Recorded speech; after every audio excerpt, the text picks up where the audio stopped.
Estou de volta para mais um bloco do Premier, conversando com a colunista Rafaela Costa e sobre seu grande tema de conclusão de curso, que quando a gente fala tema de conclusão de curso parece que é pouca coisa, né? Mas não foi pouca coisa por tudo que a gente já falou, que as barreiras se enfrentou, os preconceitos se enfrentou, a começar pela universidade. Mas aí quando você foi para a rua, o que é que você descobriu? Quando você já estava envolvida com o tema e já imaginando o que seria o final, que não é bem o final daquele tema que você estava tratando?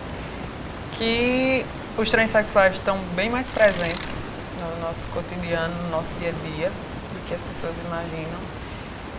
Que por causa do preconceito, mais uma vez falando essa palavra que eu não gosto, mas por causa dele, infelizmente muitos mesmo vivem infelizes, não se assumem, não... Saindo um pouco dos transexuais, né, e voltando para a questão homossexual, porque o início da pesquisa, assim, quando eu comecei a pensar, eu pensava, vou falar em homossexuais, mas existe uma abrangência maior que me fez repensar, né, mas quando a gente entra na pesquisa, quando a gente sai na rua, aí a gente começa a perceber que é um tema bastante presente, que é uma situação bem presente, que precisa ser repensada, que por mais difícil que seja, realmente é muito difícil, às vezes as pessoas, eu acho que como forma de, tentando assim me confrontar, dizem assim, e quando você tiver um filho, se seu filho chegar para você e disser isso, o que é que você vai fazer? Você vai achar bonito? Você vai aplaudir? Como se eu estivesse fazendo uma propaganda a favor, quando na verdade, assim, eu estou levantando uma bandeira. Estou querendo fazer com que as pessoas percebam que não é só a família nuclear que hoje está presente, não é só pai, mãe e filho que deve ser respeitado, mas deve ser respeitado também as diferenças, deve ser respeitado também a pessoa que, por exemplo, você imagine todos os dias você acordar, olhar para o seu corpo e não se identificar com ele. Você às vezes veste uma roupa e não se sente bem com ela. E aquilo ali pode estragar o seu dia, você imagina o seu corpo, uma coisa que você é obrigado a conviver. Então, algumas pessoas chamam de aberração. A própria medicina ainda trata como uma doença. Tem até código indicando a doença. Baseado em Berenice Bento, né, uma grande pesquisadora do assunto, professora da UFRN.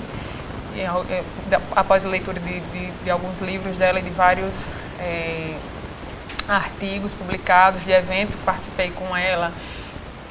Mas no caso só da transexualidade, porque há muito tempo que a homossexualidade não é tratada mais como doença, né? Embora a transexualidade embora ainda haja um grande preconceito. Como doença, a transexualidade é tratada. Mas a transexualidade, que não deixa de ser uma maneira que a gente vai confundir com a homossexualidade, isso, né? Porque acaba sendo o que foge da sociedade heteronormativa, como está no título da monografia, mas a transexualidade, pelas pesquisas que você fez com essa professora de Natal, está encaixada como doença. Como doença. E os trans, claro que eles não se sentem doentes, obviamente. Não. Às vezes até... tem um livro de título O que é Transsexualidade, da professora Berenice Bento, que trata de... Ela fez uma longa pesquisa no Brasil e no exterior, com pessoas que estavam na fila na espera pela mudança de sexo. E estou falando mudança de sexo porque é um termo mais comum, mais usado, né? Não vamos usar termos técnicos aqui, mas... e que, por exemplo, tem que ser feita uma longa... avaliação para aquela certeza tem que da participar, cirurgia. se não me engano, se não me falha a memória, de 3 a 5 anos de análise para ter certeza se realmente quer ou não, porque como é tratado como doença, a pessoa é vista como um desviado, doente. Então assim, será que ele tem certeza mesmo? Será que ele quer? E mesmo assim a pessoa se sente no corpo errado, sabe que está no corpo errado, não se identifica com o gênero do nascimento, né? Que assim se vê como nasce homem, mas se vê como mulher, e mesmo assim está lá na fila, passa anos fazendo análise, passando por várias avaliações, por constrangimentos até, e muitos deles chegam ao final e tem o laudo negativado, diz que a pessoa não é transexual. Então assim, os médicos são quem decidem nesses casos, depois de análise e tal, diz que não é, e assim a pessoa acaba sendo sentenciada. Porque alguns, enquanto uns não fazem questão de fazer a mudança de sexo, Outros têm aquilo dali como digamos assim, o ápice, o grande fechamento para dizer, eu agora sou outra pessoa, estou resolvido, exato. Passo a vida inteira lutando por aquilo e no final, depois de uma longa avaliação de todo um processo que é cansativo, é constrangedor muitas vezes, ainda recebe a negativo como o aval final, né? Então, assim, você é sentenciado, digamos assim, por outra pessoa que nem lhe conhece, que já lhe vê como, assim, uma opinião muito pessoal, mas eu acredito que existe até um pouco de má vontade, porque já vê a pessoa como um doente, já causa aquela expectativa negativa e eu fico pensando, será que não foi por mal? Será que esse laudo não foi dado por mal? Será que é porque simplesmente não quis? Simplesmente não é a favor? Há algum resquício de preconceito, apesar de ser uma pessoa teoricamente extremamente esclarecida? Exato. Que tipo de, além de ser taxada de lésbica, que tipo de outras coisas você ouviu durante a pesquisa? Desviada. O termo desviada acho que foi o mais comum, porque tipo, nunca esperei isso de você. Nossa, logo você. Tipo, sua mãe sabe que você está fazendo isso? Aí uma professora me encontra dias antes da apresentação, eu estava indo fazer o convite ao chefe de departamento do curso de pedagogia, o professor Márcio, e na porta da sala dele eu encontrei uma professora que me conhece até mesmo desde antes de eu ingressar no curso, e ela perguntou, já terminou o curso? Eu falei que estava nos momentos finais, e ela perguntou qual era o tema. Quando eu falei, ela disse, por que você não conversou comigo antes? Eu não acredito que você vai escrever sobre isso. Se você tivesse me dito que ia escrever sobre isso, eu teria mudado. Eu teria feito você mudar de ideia. Eu nunca pensei que você fosse tão desviada quanto você é. E assim, isso me chocou num momento de troca de olhares com o chefe do departamento, com o professor Márcio, que já vinha acompanhando, já estava por dentro mais ou menos da pesquisa e sabia que eu estava indo fazer o convite oficial para a banca. A única reação foi rir. E assim, após a apresentação, quando ele foi fazer as considerações a respeito do meu trabalho e da apresentação em si, ele disse, eu sei que você enfrentou muito preconceito, eu fui testemunha do preconceito em um dia que você esteve na minha sala e uma professora, uma colega do curso de pedagogia me chamou de desviada. Então, assim, eu tive, inclusive, nas acusações, tive testemunhas.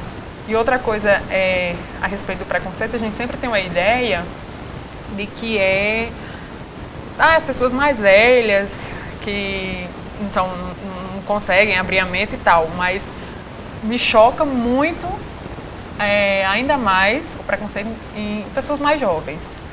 Com as redes sociais, né, e grupos de WhatsApp e tudo. Eu postei no dia da apresentação, alguém deu um print na foto que eu tinha postado a respeito da apresentação e jogou num grupo de as pessoas com de idade entre 29 e 30 anos e disse, nossa colega Rafaela apresentou hoje o TCC e tal, e parabéns, não sei o quê. Aí alguém perguntou o tema, ouviu o tema lá e comentou. Mas isso é um absurdo. Aí começou uns 5 ou 6 componentes desse grupo falando 1001 absurdo, fazendo 1001 questionamento e, inclusive, chegando a assumir e a dizer, não, realmente eu não tenho a mente aberta, eu não sou moderna nesse ponto, eu não consigo digerir bem esse assunto e eu acho que não dá para mim. Que é complicado, então, educar esse mundo hoje, né? Quando você já se posta fechada a escutar, pelo menos ouvir do que se trata. Muito complicado. Porque enquanto pedagoga, inclusive, imagino que o interesse maior da pesquisa seja levar o assunto, por exemplo, para a sala de aula, para que as pessoas sejam educadas ao tema, ou a vários temas que envolvem a sexualidade, não só a transexualidade, porque na escola normativa, como está descrito no título, não existe essa orientação sexual, né? Até para que as crianças, no caso, cresçam sabendo que existe o diferente. E eu acho que isso já foi já houve tentativa de se colocar através do congresso, e eu imagino que você saiba mais do que eu, foi criada uma cartilha, que é super difícil colocar na escola comum, essa que a gente foi estudar, seja particular, seja pública. Foi criada uma cartilha recentemente sobre orientação sexual. Aí, eu ainda não me aprofundei, mas alguém me mandou Isso, deu Já- print já também vendo no a assunto, pesquisa. porque a pessoa...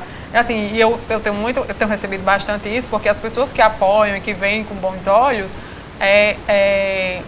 me ajudam, né? Vão recolhendo coisas, vão me enviando. E uma delas, assim, aí tem os absurdos que me enviam, assim, que eu fico, ai meu Deus, quando eu penso que eu já vi de tudo com relação a pensamentos negativos, com relação ao preconceito, aí vem absurdos maiores. Aí alguém pegou a capa dessa cartilha sobre orientação sexual nas escolas, uma forma de esclarecer, uma forma de respeitar, de evitar o bullying até, porque tem crianças que já têm o instinto, já sabem o que quer, como eu tenho amigos homossexuais e amigas que me dizem, e que nas pesquisas mesmo, aos 6 anos de idade, eu já não me identificava dessa forma. Como tem, principalmente, sites americanos, assim, que tem crianças, que eu, assim, sem menosprezar, não, porque eu não tive conhecimento de nenhum brasileiro, mas vi várias histórias de pais americanos que, por exemplo, tem um filho de 3 anos de idade que quer se vestir como mulher e eles deixam. Aí, recentemente, eu vi uma que o menino foi proibido de ir à escola porque estava indo vestido de bailarina e aquilo estava influenciando negativamente os outros colegas. É impactante? É, mas aí cabe Aí a onde cada falta, um se a escola talvez tivesse esclarecer a escola, que... os próprios pais, porque também a questão da educação não é só, não cabe só à escola, não cabe só ao professor. Os pais têm tem que ter também, tem que ter a presença dos pais ali. Eu acho que são grandes incentivadores, grandes exemplos.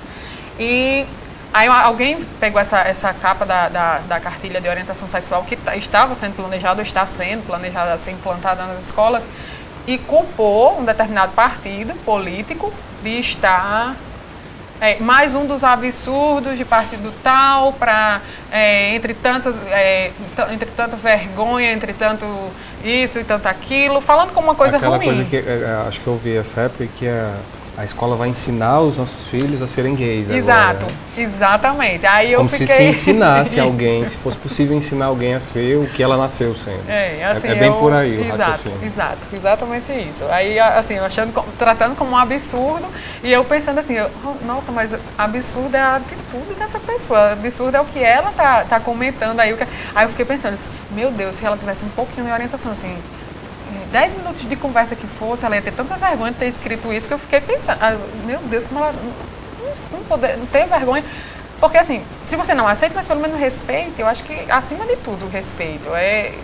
Até você conseguir entender, né? Exato. Que é normal. Mesmo que não entenda assim. um dia, mas que respeite, que não agrida, porque isso aí ofende, assim, acaba que ofende não só a classe em si, mas ofende também quem está levantando a bandeira, quem está ali junto, quem tem qualquer ligação, acaba sendo ofendido também. Hoje eu me sinto ofendida quando eu vejo coisas desse tipo. Essa semana mesmo teve a questão do filho de um casal gay que foi assassinado. Quando eu recebi, eu fiquei esperando que o pessoal desmentisse, né? Porque correm muitos boatos. E no final da noite saiu no jornal, um jornal televisivo, confirmando. E eu fiquei, assim, meio que sem acreditar. O assunto é praticamente interminável para a gente debater em 40 minutos. Rafaela, eu vou chamar o último intervalo e a gente volta já conversando mais sobre a transexualidade com a colunista Rafaela Costa.